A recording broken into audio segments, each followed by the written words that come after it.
Hi guys, welcome back to my lab and today's video, which is going to be my review and 3 looks using the brand new Beauty Bay Love Notes eyeshadow palette. This is the latest palette in the Beauty Bay eyeshadow palette collections. I really enjoyed their formula, and so when I saw this launch, I went ahead and picked it up. At this point, I've used absolutely every single shade, so I have a full review as well as 3 looks. I'll leave timestamps down below in case you want to jump around to a specific section. Before we get into the video, if you're new here, I'm Jody. Thank you so much for joining me for today's video. Hope you're going to enjoy this one, and if so, please don't forget to give it a big thumbs up while you're watching and consider subscribing if you would like to be friends. Now, without any further delay, let's go ahead and get into the video. The Love Notes palette is another addition to the Beauty Bay house line. They have an extensive variety of makeup products, but I do enjoy their eyeshadow palette specifically. I believe this is a Valentine's Day release. It has kind of that theming along with it, and this is the outer packaging. It is a 20 color eyeshadow palette. You have 20 shades, 1.4 grams per shade. The outside looks like an envelope with a stamp, and on the back side you do have a message regarding the eyeshadow palette and ingredient list. So this one is 12-month shelf life. It's cruelty-free and vegan, and this palette is made in the PRC. It does retail for $18 US. The palette itself is kind of themed like a card, and it has the Love Notes labeled on the front and that same message on the back, but the ingredient list is on the box and not on the palette itself. One thing about the Beauty Bay packaging is that the boxes, if you see them on the side, they're much thicker than the individual palettes themselves, and even though I like to keep boxes, these add a little bit of bulk, and so I have a tendency to recycle those. I understand why they do it. If you haven't bought from Beauty Bay before, the palette does come inside like bubble wrap, so it's really safely protected when it makes its way, across the pond. The palette itself is made of a hard cardboard, and when you open it up, there's a full-size mirror there, and here are your shades. The color story to me seems like it's separated into little trios, and you'll see that's how I organize my eye look. So you have some peachy reddish tones, you have some violets, and then you have some neutral tones in the upper left-hand corner. Having worked with the palette, it is the typical Beauty Bay eyeshadow formula that I'm used to, where the mattes are a little bit powdery but easy to blend, and the shimmers are like a putty formula. I will of course show you swatches of all of the shades. I do my swatches with just a single swipe on an unprimed arm. I'll go ahead and get into my thoughts on the palette first, and I do like the color story. I think it's very suitable for Valentine's Day, but also very wearable for any time of year. I thought that the color story was interesting, but still wearable, especially since the tones are a little bit softer. However, and you'll see this when you watch the looks that I create, I found that there are a lot of shades that when applied to the eye, they look almost identical. So for instance, these peachy shades, there's 4 different ones, and in reality, we could have done with just 2. They apply to the lid almost identically, and then the lighter shades have a tendency to look really chalky and even feel really chalky on my skin tone. And for reference, I'm about a Fenty Beauty 260. So my guess is if you have a deeper skin tone, you're going to experience much of the same effects. Same situation with the purples. You have 3 matte purples and they have slightly different tones. And again, I believe that we could have done with just 2 of them, maybe these 2 right here. This lighter shade, the shade Soap, is so light that again, it just has that whitish tinge that technically you could substitute any of the other lighter shades and have the same effect. They're useful because you're able to blend deeper shades such as the shade Glove and diffuse them as if you had mixed it with a white eyeshadow. So it gives you a lighter look, and you'll see that in my eye look, I kind of use that strategy. The 2 matte kind of highlighting shades that are in the palette, I use the shade Cotton to highlight right underneath my brow, and then I tried using the shade Corset, which I thought would have a mustardy quality to it, to try to blend out this darker brown. And even though it blended out the darker brown, you barely could see the shade because it's just too close to my skin tone, and it just diffused the brown just a little bit, but I didn't get that mustardy effect that I was looking for. I was trying to create a neutral look with this little quad right here, and yes, it was nice and it could work. I didn't get the amount of color gradient that I really would have liked to have seen. With regard to the shimmers, you can get them to pick up on a brush. You kind of have to wiggle your brush in there and then apply them, preferably over a sticky base to avoid fallout. I like to work with my fingers with these shades. I find that I can get a nice even smooth layer without piling it on too thick, and I also minimize fallout if I'm applying it over a sticky base. I did enjoy all the shimmers. I really have no complaints where the shimmers were selected. You do have this shade right here, Chandelier, which serves as a really nice inner corner highlight or as a brow bone highlight. The only two that were somewhat similar were the shades Candlestick and Bellini. Not too distinguishable when they are both applied to the eye. For the price point, I think that you're getting really good quality. I think that where we could have really seen an improvement is in the selection of the color story to give us a little bit more variation and make the shades a little bit deeper.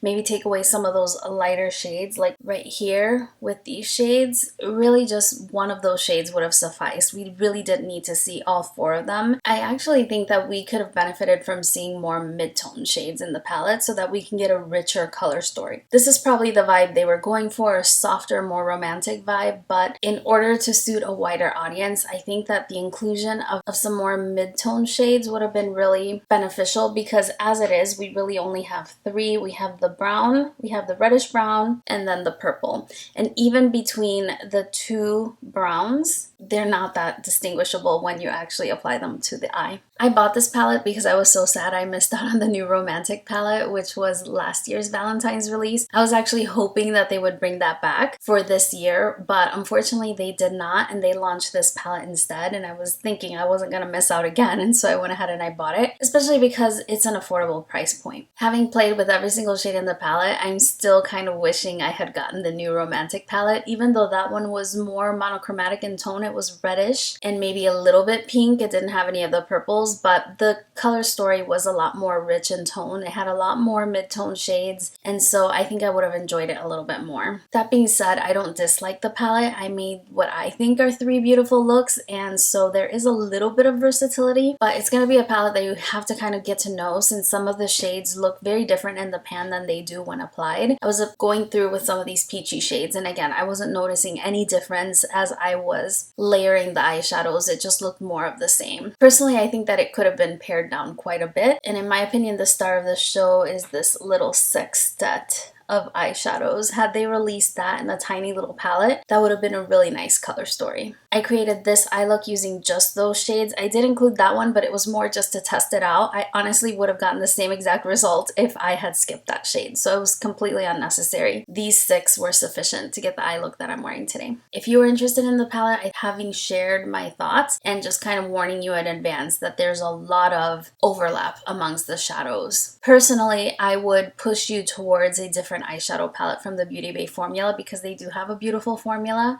and you could potentially get a lot more variability in that regard. If you have a very fair skin tone, your experience may be very different, and perhaps then the shades would start to have some sort of differentiation. But if you're light, medium, or beyond, some of the shades are just redundant. So in that sense, I would urge you to take a look at some of the other color stories, because I think that you can do better than this one for your $18. Let's go ahead and get into the three looks so that you can see how the shades really perform. I'm starting out with the shade Cotton and a fluffy brush, and I'm just applying that right underneath the brow bone to kind of set down my eyeshadow base a little bit so other shadows can blend easily into it. I want this to be a softer look, so I'm taking a Sonia G Classic Crease Brush, and I'm using the shade Flush. This shade is looking a little more pink than it looks in the palette. On the palette, it looks more peach. That shade isn't giving me the intensity that I wanted, so I'm going in with the shade Flush instead. This one has a better depth, but it's also a lot more pink than it looks in the palette, and my brushes are completely clean. I want to go in with one of the shimmers on the lid, and so I'm using my Pat McGrath Artistry wand. I just want the shimmer to be very intense. And with the Sonia G Builder brush, I'm applying the shade Bellini all over the lid. With the Beauty Bay formula, I do prefer to work with my fingertips. You are able to build it up with a brush, but it just takes a while. What I wanted to create with this look was a little bit of a smoky wing. So I'm starting from the lower lash line, and I'm using the shade Ruby.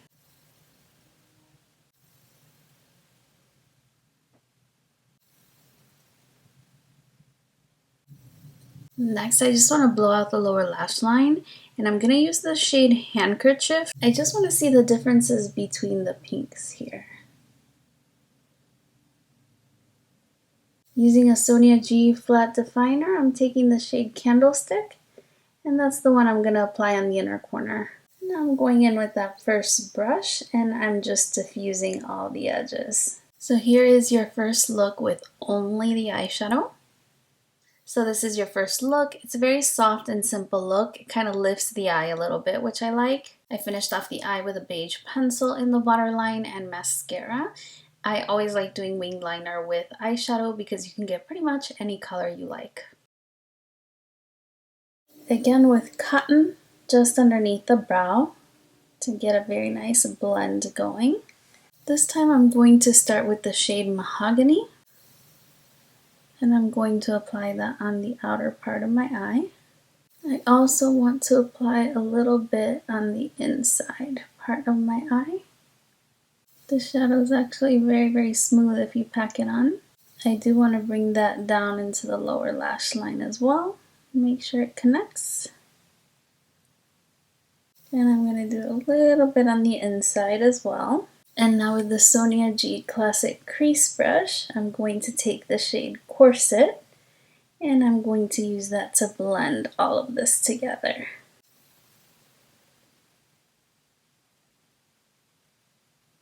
For this look, I want to apply the shade Candlestick in the center.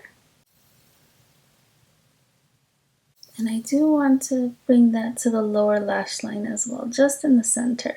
With the Morphe and Ariel A25, I just want to re-intensify the outer corner to make sure I still have that depth, and a tiny bit on the inner corner. For the inner corner this time, let's take the shade Chandelier.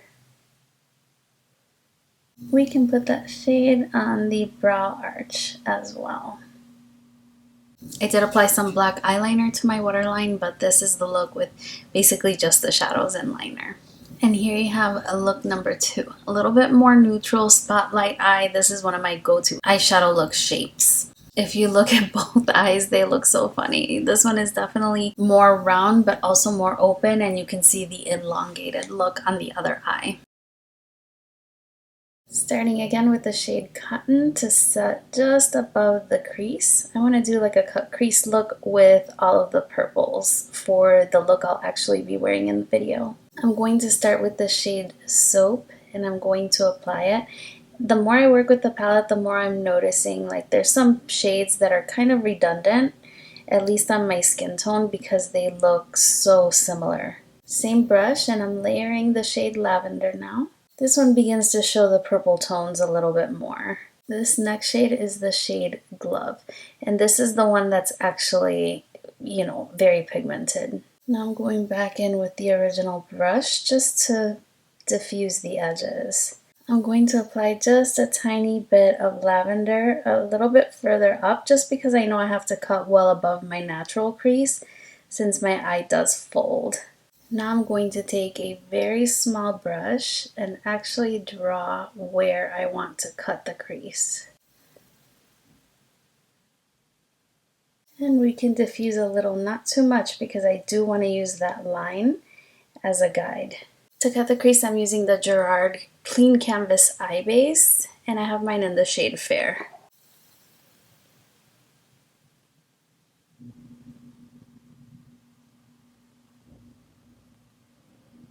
If you were interested in this little brush, it's so good. It's the Koki 684 brush. It is great for the purpose I just used it, for cutting the crease like that. Really nice. I'm going to start with the shade Princess because I want that to be the dominant shade. It's such a pretty color, such a pretty color. So I'm going to go ahead and place that right in the center. I'm not going to go all the way up because I don't want to mess up the clean line. I will fix it with a brush once I get the color where I want it. So I'm going to use a rougher 02 to get me the rest of the way up. On the inner corner, I want the shade Pillow. And as I'm putting it down, I'm blending it with the center shade. I'm going back in with the rougher brush now. I kind of applied this one too thick. You can kind of see it starting to make kind of like a crusty surface right there. That's okay. And then for the outer third, I'm using the shade Spark. And back to the rougher brush. And I want to re-intensify the center shade, that really pretty like periwinkle purple. I'm gonna go even myself out, apply the rest of my makeup, and I will be right back to finish up. Clearly we've made a lot of progress. I did finish off my face. I applied an inner corner highlight and I just used the highlight that I'm using on my complexion. That one is not from the palette. So I'm just going to do a very simple lower lash line. I'm going in with the shade Glove. And I'm just going to pretty much smoke out the lower lash line. I'm just connecting the outer corner to the top of the cut crease area. And I will probably just blow this out with a lighter shade. I just want to build up the color. I'm going to use the shade Lavender to smoke it out. And I'm going back in with the shade Glove just on the upper corner. That's going to be the finished look with just the eyeshadows applied. I'm going to put a beige eyeliner in the waterline and probably some falsies just to give it that extra touch. And this is your finished look. I decided against false lashes. I really wanted the eyeshadow to kind of stand out a little bit, and sometimes false lashes can hide the eyeshadow look. I hope you enjoyed seeing how I created the 3 looks and you kind of have a feel for what I was saying with regard to the redundancy in the shade selection. Right now the eyeshadow palette is listed as sold out, but there is a notification sign to sign up in case you're interested if it comes back into stock. But again, I personally believe that even though the palette is of okay quality, I think the color story could have used a little bit more development, and so I would urge you to kind of take a look at the entire Beauty Bay collection and see if there's another color story that might interest you a little bit more. After the end of February, I'm going to come back and share my palette rankings of all of the eyeshadow palettes that I've used the month of February. And I have to say that right now, this one is in last position of all the eyeshadow palettes that I've been using this month. So it's just my opinion. Take it with a grain of salt. If you have any questions that I didn't answer, be sure and leave those in the comment section down below and let me know which look was your personal favorite. Let me know what you thought about this format, the 3 looks 1 palette and review. If you do enjoy it, I'd be happy to continue doing so for newer launches. For instance, I just bought the latest release from Simply Posh Cosmetics and I would be happy to share a similar video with you in case you were interested in that release. I just mention it because these 3 looks 1 palette videos are really intense in terms of filming and editing, and so I want to make sure that there's something that you're going to be enjoying. That's going to be everything for today. Thank you so much for joining me for today's video. I hope you did enjoy it, and if you did, please don't forget to give it a big thumbs up and subscribe to my channel if you would like to see more content like this. Also, I do have a full-time job, and so I'm not able to commit to an upload schedule, so you want to make sure and ring that bell so that you are notified when I upload a new video. Right now I'm uploading about 3 times a week. I also share when I upload a new video on Twitter, so feel free to join me over there. I'm also on Instagram and TikTok if you enjoy those platforms as well. Thank you again for spending a few minutes of your day with me. I really appreciate it, and I look forward to seeing you again very, very soon on my next one. Bye-bye.